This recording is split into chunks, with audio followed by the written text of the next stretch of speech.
ছুটির দিন হিসাবে পালন করা হবে, শ্রদ্ধার সঙ্গে পালন করা হবে, ইত্যাদি ইত্যাদি। বিশেষ বিশেষ কয়েকটি বিন্দু উল্লেখ করব। একটা হচ্ছে আশা আইসিডিএস এর বোনেরা, আপনারা আশা করি খুশি হয়েছেন, 5,000 টাকা বাড়তি বরাদ্দ পাবেন প্রতি মাসে। আপনারা 4,000 টাকা চাইতে গেছিলেন, প্রাক্তন মুখ্যমন্ত্রীকে লাঠি মেরেছিল। বর্তমান মুখ্যমন্ত্রীকে আপনাদের চাইতে হয়নি, আপনি না চাইতেও পেয়েছেন। আপনারা অনেক কাজ করেন, হেলথ সেক্টরটাকে আপনারাই বাঁচিয়ে রেখেছেন। আইসিডিএস এর দিদিরা, হেল্পাররা, তারা নিজেদের সেন্টার চালানোর বাইরে গিয়ে সরকারকে অনেক সাহায্য করেন, আপনাদের জন্য আমরা করেছি। আরও অন্যান্য সেক্টর, প্যারা টিচার বন্ধুদেরও আশ্বস্ত করতে চাই, 5,000 টাকা বৃদ্ধি ঘটেছে। আমরা অন্য রাজ্য থেকে আমাদের শিক্ষা দপ্তর কালেকশন করবে, অর্থ দপ্তরের সঙ্গে আলোচনা করবে, সর্বোপরি আমরা সিদ্ধান্ত নেব। অন্য রাজ্যগুলো বিজেপি শাসিত রাজ্যের সমান ধীরে ধীরে আমরা করব। আপাতত 5,000 টাকা আপনাদের বৃদ্ধি করেছি। আর অন্যান্য ক্ষেত্রে অনেক ভুয়া নিয়োগ হয়েছে। আমরা 2,000 টাকা কেন করেছি, তার কারণ হচ্ছে আমরা সিভিক ভলেন্টিয়ার, ভিলেজ পুলিশ, আমাদের অন্যান্য যেগুলো আছেন কন্ট্রাকচুয়াল, এদের অনেক জল মিশানো, এদের যোগ্যতা নেই, অনেকেরই এডুকেশন সার্টিফিকেট ভুয়া, অনেকেই পার্টির ক্যাডার হিসেবে কাজ করেন, নিজের কাজ করেন না, অনেকেরই শারীরিক দক্ষতা নেই, অনেকের বয়সের সার্টিফিকেট ভুয়া। আপনাদের আপাতত 2,000 টাকা দিয়েছি, কিন্তু একটু ঝাড়াই বাছাই হবে। এটা এখন থেকে মেন্টাল প্রস্তুতি রাখতে পারেন। ছাঁটাই হবে না, কিন্তু ঝাড়াই বাছাই হবে, এটা একটা মাথায় রাখতে পারেন। তারপরে সঠিক লোককে সঠিক দেব। এতদিন এনভিএফ এবং হোমগার্ডরা বঞ্চিত হয়েছে আগের সরকার থেকে, মাত্র 12,000 টাকা করে বেতন দেয় তাদের। আমরা তাদেরকেও 2,000 টাকা করে বৃদ্ধি করেছি। তাদের জন্য আমরা রিটায়ারমেন্টের পরেও পলিসি ভাবছি পরবর্তী সময়ে। তারা সত্যিকারে খুব অবহেলিত, বঞ্চিত অবস্থায় ছিলেন। উল্লেখযোগ্য কয়েকটি বিষয় রয়েছে যা জনগণের ক্ষেত্রে অত্যন্ত প্রভাব ফেলবে। এই সরকার ঠিক করেছে সব ICDS sector, primary, upper primary এবং হাই স্কুলে একদম পাইলট প্রজেক্টের অন্তর্গত electric connection all, purified drinking water, পরিশ্রুত পানীয় জল অল, প্রাইমারি এবং হাই স্কুলের ক্ষেত্রে বিশেষ করে অগ্রাধিকার রাঢ়বঙ্গের জেলাগুলি পাবেন। পরে উত্তরবঙ্গের হিল এলাকায় যেখানে আবহাওয়া একটু অনুকূল থাকে, পরে পরে আমরা যাব। পাখা লাগানো হবে। এখনো সব স্কুলে, সব সেন্টারে খাওয়ারের ইউটেন্সিল, প্লেটটা পর্যন্ত ঠিক যায়নি, সেটাও দেখবো আমরা। বলেছি পুরো পাইলট প্রজেক্টে। রান্না এখনো 20-25% স্কুলে গ্যাস ছাড়া হয়, 100% গ্যাসের রাতে রান্না হয়, তার জন্য আমরা প্রজেক্ট নিয়েছি। সমস্ত হাই স্কুল এবং মহিলা কলেজ, কোয়েট কলেজ, যেখানে আমাদের বোনেরা, কন্যারা পড়াশোনা করেন, sanitary vending machine, napkin machine, sanitary vending machine আমরা স্থাপন করার প্রভিশন আজকে বাজেটে অর্থমন্ত্রী ঘোষণা করেছেন। এটি একটি উল্লেখযোগ্য দিক। মিড ডে মিলের বরাদ্দ 6.5 টাকা ছিল, আমরা আজকে 10 টাকা করে দিয়েছি, একটু ভালো খাবার পাবেন। আরেকটা উল্লেখযোগ্য দিক আপনাদের হয়তো আলোচনায় আসবে না, যেটা পুণ্যের কাজ করেছে অর্থমন্ত্রী আজকে, সেটা হলো 56 টাকায় 3 বেলা খাবার দেওয়া হতো হসপিটালে। আমি পিজিতে ভিজিটে গেছিলাম, পিজির ডাক্তাররাই আমাকে বলছে দুপুরেও কুমড়ো, সন্ধ্যাবেলাও কুমড়ো। আমি জানতে চাইলাম কেন? গর্ব করে বলতেন আগের মুখ্যমন্ত্রী, এটা দেখি সোনার হসপিটাল।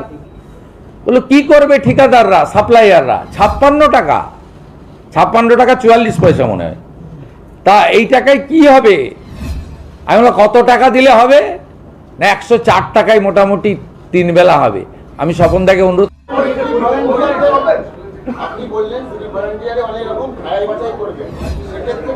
সিভিক ভলেন্টিয়ার শুধু বলিনি, আপনারা বাংলা সহায়তা কেন্দ্রে যে আইপ্যাকের লোকগুলোকে ঢুকিয়েছেন, আইপ্যাকের লোক হলেও ঢুকতে পারেন, অপরাধ নয়। ঝাড়াই বাছাই যোগ্যতার ভিত্তিতে হবে। আপাতত সবাইকে তো রাখছি, ছাঁটাই তো হবে না বলছি। খুব ক্লিয়ার, এই সরকার কাউকে ছাঁটাই করবে না, কিন্তু ঝাড়াই বাছাই তো করবো। আপনি যে পোর্টাল থেকে এসেছেন, পপুলার পোর্টাল দিওয়াল, সেখানেও তো ঝাড়াই বাছাই মাঝে মাঝে হয় না?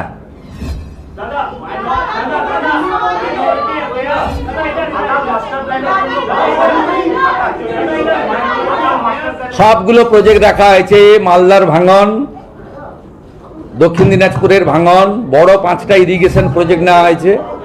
ঘাটাল মাস্টার প্ল্যান সহ 5টা বড় ইরিগেশন প্রজেক্ট নেওয়া হয়েছে।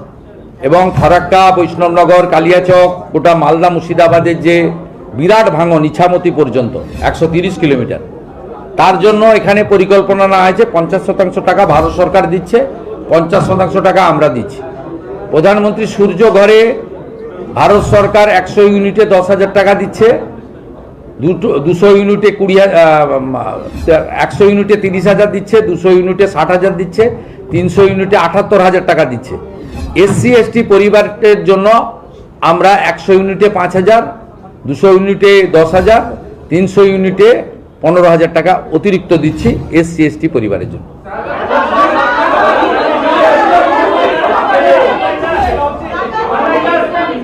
স্বপনদাকে ধরুন ভালো করে, 3 ঘন্টা আটকে রাখুন।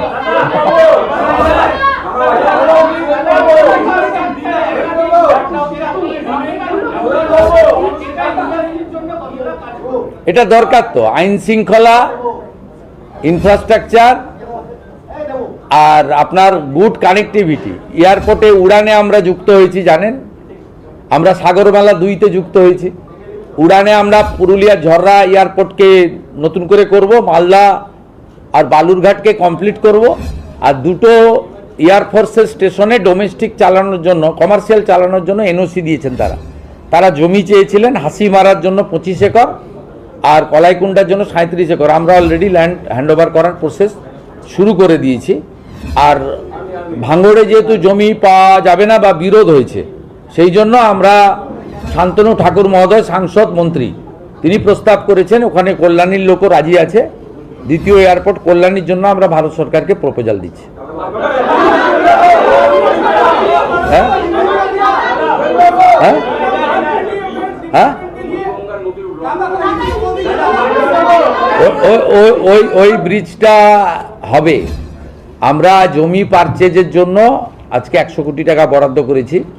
জমি পারচেজ, সয়েল টেস্ট আর DPR বানানো, এই কাজটা প্রাথমিক হবে। যত টাকা লাগবে আমরা করব, আপনি এটুকু অ্যাসিওর থাকুন। অশ্বিনীজিকে আমি বলেছি, কপিল মুনির আশ্রমকে যেহেতু আমরা আন্তর্জাতিক মেলা ঘোষণা করেছি আজকে বাজেটে, সেখানে আপনার রেল সার্ভিসও কি করে নিয়ে যাওয়া যায় আন্ডার ওয়াটার ট্যানেল করে, সেটাও আমরা সেদিন অশ্বিনীজির কাছে প্রস্তাব রেখেছি। তিনি টিম পাঠাচ্ছেন। কিন্তু আমরা যেটা আগের সরকার ঘোষণা করেছিল, সেই ঘোষণাটাকে আমরা কার্যকর করতে চাই। আমরা ফাইলপত্রে রেখেছি সয়েল টেস্ট নেই, আমরা দেখেছি জাতীয় জলপথের NOC নেওয়া নেই, আমরা দেখেছি ল্যান্ড এয়ারমার্ক হয়েছে কিন্তু পারচেজ করা হয়নি অ্যাপ্রোচ রোডের জন্য। ব্রিজটা তো সাগরে হবে, কিন্তু তার যে অ্যাপ্রোচ রোডটা আসবে স্থলপথ দিয়ে, সেটা হচ্ছে ব্যক্তি মালিকানাধীন। সেইটার জন্য আমরা 100 কোটি টাকা বরাদ্দ করেছি। এরকম 5টা সেতু রাখা হয়েছে।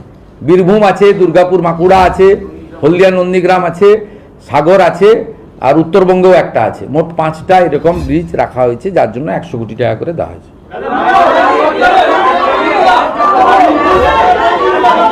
হিন্দি বলি।